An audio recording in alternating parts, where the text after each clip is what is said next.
Roll into what really might be the last redevelopment agency. Didn't read that. Okay. Welcome to the March 8th, 2011 meeting of the Glendale Redevelopment Agency. Can we have a roll call, please? Agency members: Drayman. Here. Najarian. Here. Quintero. Here. Weaver. Here. Chair Friedman. Here. Can we hear your report, please? The agenda for the March 8th, 2011 regular meeting of the Glendale Redevelopment Agency was posted on Thursday, March 3, 2011 on the bulletin board outside City Hall. Next is approval of minutes. We have a motion? So moved. Second. Okay, by unanimous consent, the minutes are approved. What's next? Next is oral communications. I believe one card was submitted. Yes, Herbert Milano. Same rules will apply to the oral communications for the Redevelopment Agency as to the previous meetings. Just want to interrupt to say that means Mr. Milano might be the last speaker for communications for the last agency meeting. Thank you very much, Redevelopment Chair Friedman, members of the Redevelopment Agency and city staff. My name is Herbert Milano. Oftentimes, by the way, I want to make an anecdote here that the reason I'm speaking 4 times is not for making up all the weeks that I missed coming here in the past month. I do want to state the following, that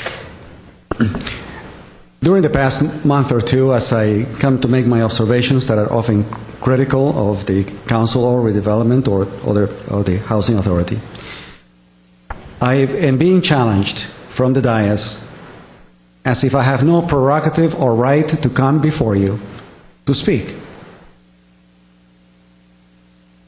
I am not now living in the city of Glendale. I might come back to Glendale next year or two, but I raised my children here. I lived for 23 years here. I own property here, and I paid hundreds of thousands of dollars in property tax. I think that more than gives me the prerogative to come before you and speak my mind and provide constructive criticism and options, for the agency to consider. One of the things that I try to do in my presentations to you, I don't come simply to criticize. Invariably, I come up with options and ideas of what to do about the criticism that I bring forward, alternative points of view. So, obviously, I don't appreciate the remarks that I hear from time to time addressing me as if I'm someone living in Los Angeles who has no right to come before you to speak. I believe that any Californian would have a right to come here to speak on any of the issues that eventually impact California's budget. The borrowing of money and issuing of funds adds to the debt, whether it adds to the city's debt or to a special district debt or to a California debt, it adds to the debt. If it is the federal government and you're borrowing money or bringing programs from the federal government, it's adding to the debt. At the end of the day, you need to consider all of the debt that is being piled on by the cities, by the districts, by the counties, by the state, by the national government. How can we not? And so in each one of these actions where you are issuing bonds, you are, no matter how, adding to the overall debt of the residents of the state of California. We cannot separate being a resident of Glendale or a stakeholder in Glendale and somehow be distinct and separate from being a resident of California, a taxpayer of California, or a taxpayer of the United States. That is a significant problem because it simply postpones what you need to look at, and that is the significant burden on the expenditure trends that we've had in the past 10 years primarily. And that's what I've been addressing.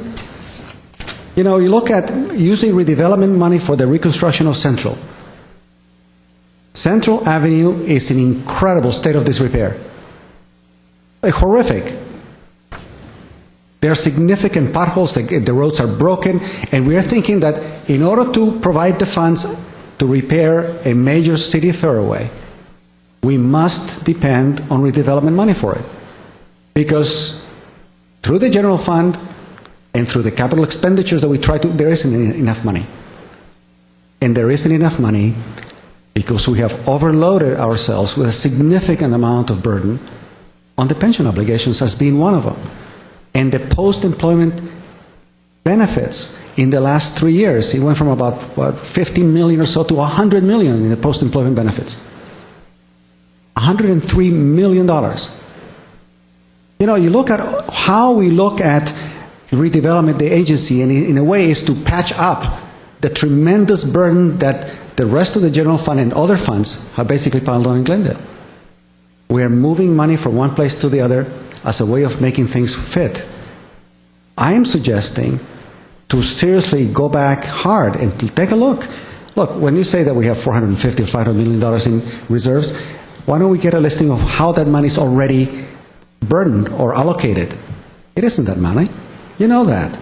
We need to know that. That used to be reported on the CAFR back in the 1970s and 80s. We don't do that anymore. So we need to look at our budget in a very realistic way now. It's almost like we need to start from scratch to figure out how in the world we're going to move forward in a truly realistic way. It's almost like we need to go to zero-based budgeting one more time. Yeah, at the state level as well. But I think we need to start from it right here. Thank you very much. Thank you. Jerry? May I comment? Sure. You know, there's an old Armenian saying, I'll say it in Armenian, then I'll translate it. It says, Zur nstink shidag khosink. That means basically, let's sit crooked but talk straight.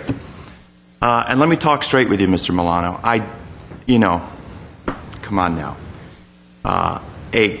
A comment that you're from Los Angeles causes you offense. The problem is that week in and week out, you write a commentary attacking the members of this council and this agency, not just for our decisions when we make policy, but you make personal, vicious, belittling attacks, and I think each and every one of us have been the subject of those. And I think that goes beyond a statement that, well, Mr. Milano is from Los Angeles. So if you're expecting respect from this council, criticize us on our policy decisions. I welcome that. But don't make the personal attacks that you so often make in that, I want to call it a publication, on that blog, that really causes us to lose credibility in your comments. I welcome a policy discussion with you on each and every issue that you come to speak about. And oftentimes, you have credible issues. We don't always agree with you. Sometimes we do. But you bring credible points. But it's these crazy comments, belittling personal attacks that you make in the Vanguardians that causes us clearly some animosity towards you. And I encourage you and I offer you the opportunity to leave the personal attacks aside in whichever publication you want to write in, and let's talk about the real issues and perhaps the so troubling comment that Mr. Herbert Milano is from Los Angeles, which I think is just a molehill, shall I say, in regard to the mountain of personal attacks and off-subject comments that may be made by the council. So I give you that offer. Leave your personal comments and attacks aside, and we'll have a great discussion on the policy issues, and maybe we'll together be able to drive the city in the right direction. Mr. Weaver? I was going to comment on the same thing. Mr. Milano gives the perception here that he's a very sweet, nice guy. We just have different opinion issues, but every one of us has been subject to derogatory articles written, very personal, especially against Mr. Drayman and I, since we're in the election cycle, and he would like us both out of office. So he makes derogatory comments that he should be sued about. It's just not polite. And the people at home, most of whom don't read that rag, should understand that's a game he's playing. One thing I want to ask Mr. Darber, what are our assets of the city, approximately? The assets. I don't think I have the answer to that at my fingertips. I don't have my CAF report with me. I think I heard 1.1 billion. Well over $1 billion. I think it's gone up in the last year or two.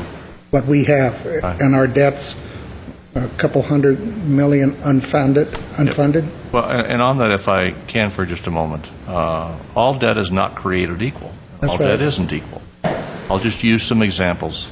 Our forefathers, frankly, rested on their laurels in their investments that have been made by their forefathers in GWP.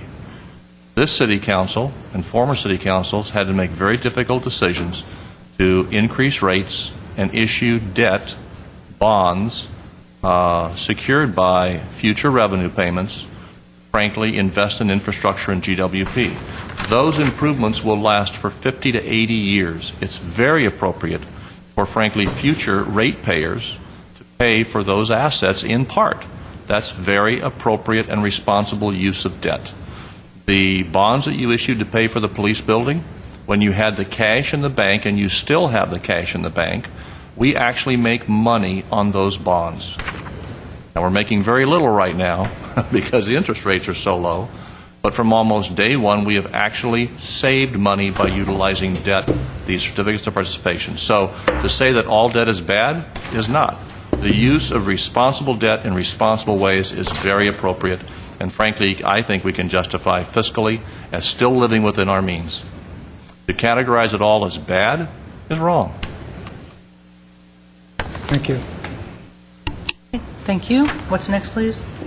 On the business agenda at 6A is Director of Community Development, continued from February 15th, February 22nd, and March 1st, 2011, regarding response to the owner participation proposals for development of property located at 123 West Colorado Street and 230 South Orange Street. A1 is a resolution accepting the Crusoe affiliated proposal and rejecting all other proposals and directing staff to negotiate the terms of an exclusive negotiating agreement with Crusoe affiliated. Okay, Mr. Starbird. You want to give everyone the good news? Yes, Madam Chair. We have a email letter from Mr. Patel noting that the escrow with Crusoe affiliated for the sale of his motel property, the Golden Key, did close. We also have a letter which you've received a copy of from Mr. Caruso, and I will read it. It's brief. This letter is to advise the City Council and Redevelopment Agency that the escrow for Caruso affiliated to purchase 123 West Colorado from Mr. Patel has closed, and Caruso affiliated has acquired the property. This property, which was subject to competitive development proposals, is now solely owned by Caruso affiliated. Accordingly, Caruso affiliated hereby requests the agency terminate its owner participation process. The project proposed by Caruso affiliated for the property will proceed as a private development proposal. With that, we'd recommend that you terminate the proceedings and take the matter off calendar. Okay, how do we, what's the procedure for terminating that proceeding? Do we have to do something, or does it just... Motion. Motion to terminate the Move, process. so move I that would we- suggest a motion that reads as follows. Due to the acquisition of the property at 123 West Colorado by Caruso Affiliated Holding, the agency hereby terminates the owner participation process. I'd like to make that motion. Mr. Nigerian. I have a comment. Did we verify that signature from Mr. Patel's side? I can't believe he sold. He was a man of principle. It was his family business, and he was not going to sell it. I heard it from him. I heard it from the Justice League that came before us, and everyone else who came to defend Mr. Patel's right. So I'm very Shocked? disappointed. I'm shocked. This was a matter of principle, and I'm ashamed that this agency played any role in browbeating, in forcing, and in otherwise causing a man to break his principles. Has Mr. Patel verified that he really has sold?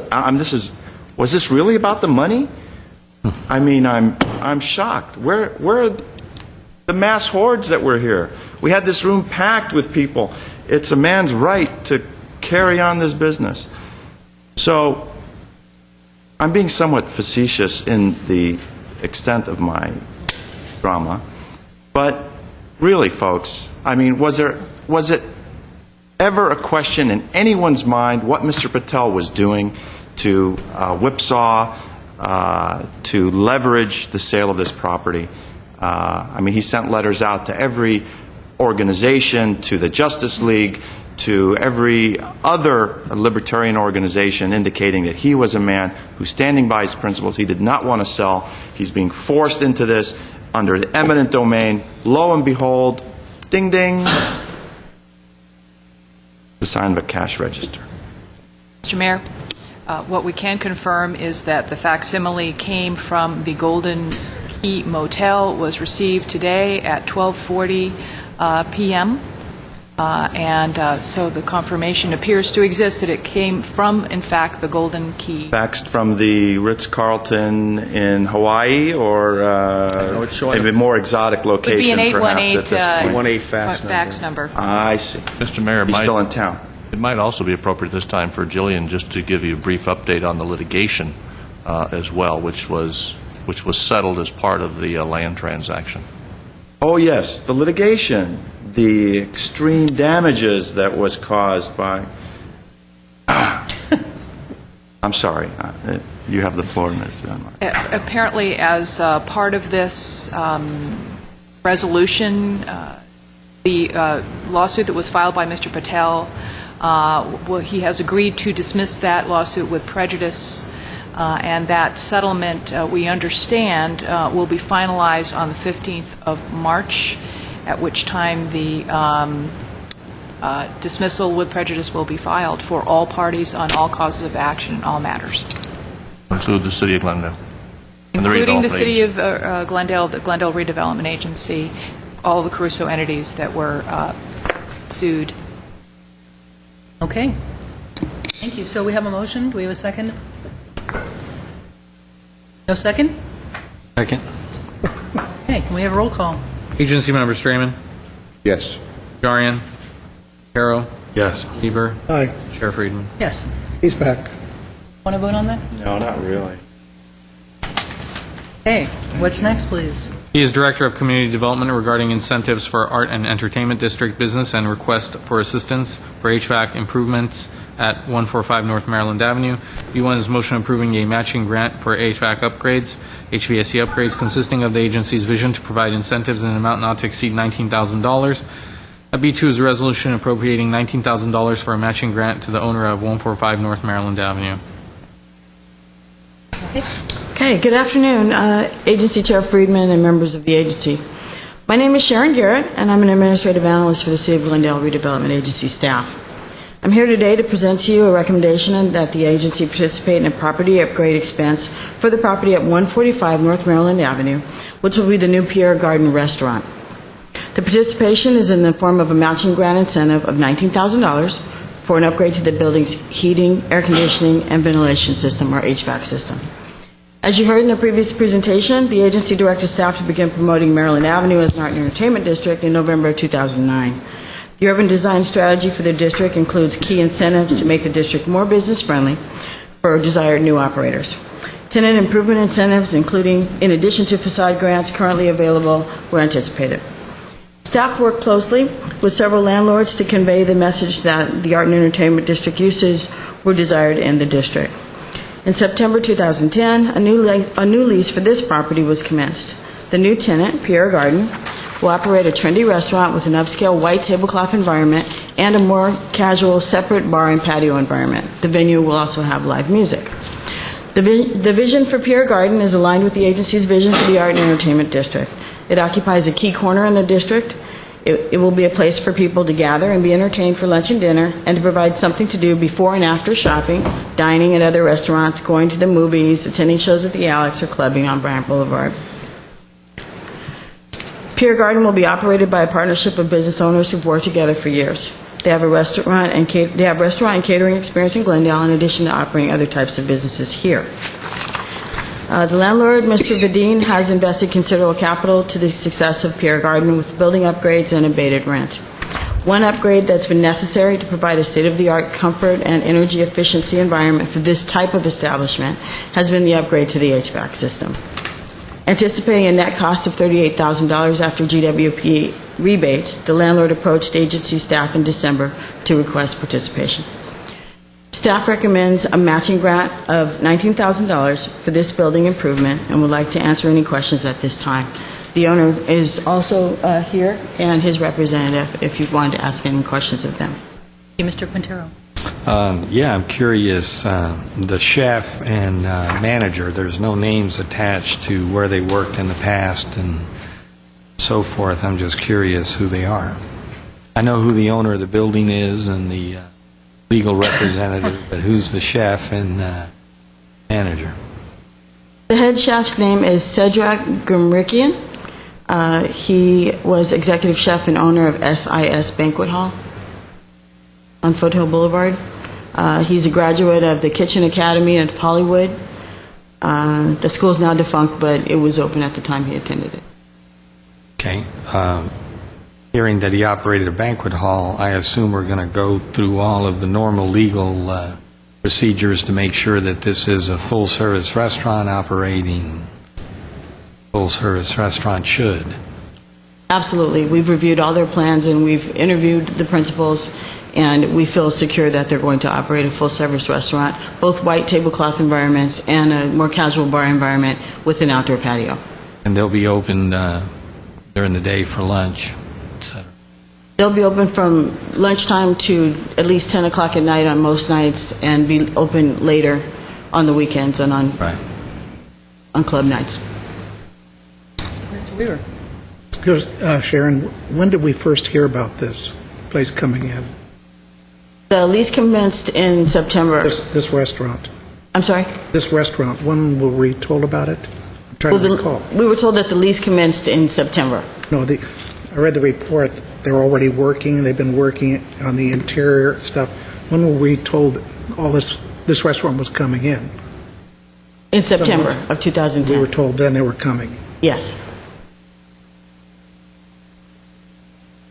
Yes.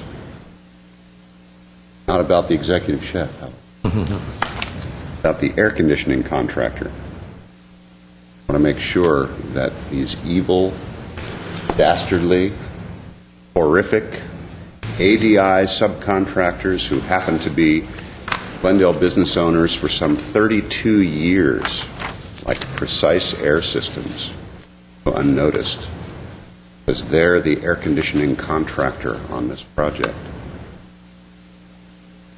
They contributed $500.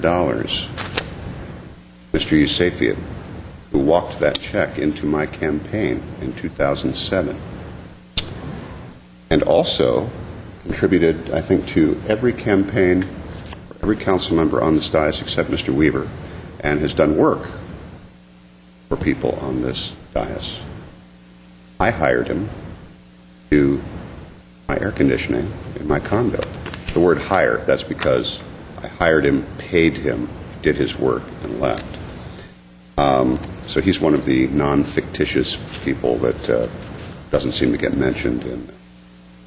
Well, I'd like to assert that the landlord did get 3 bids on this work, and this bid came in as the lowest. He'd worked with this contractor before, a local contractor, and selected him for this work in good faith.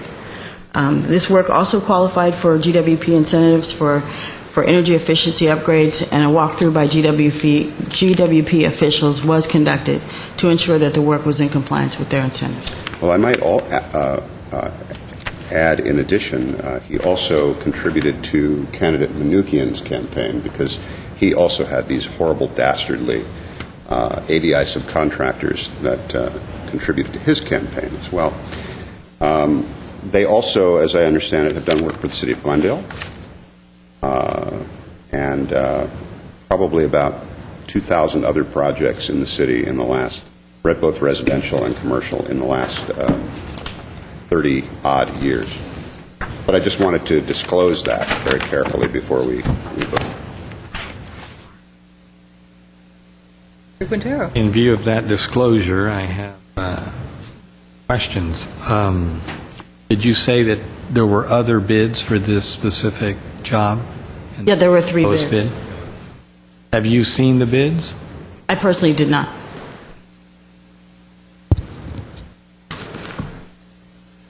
Good afternoon, Mayor, council members, and city staff. My name is Joe Stiddick.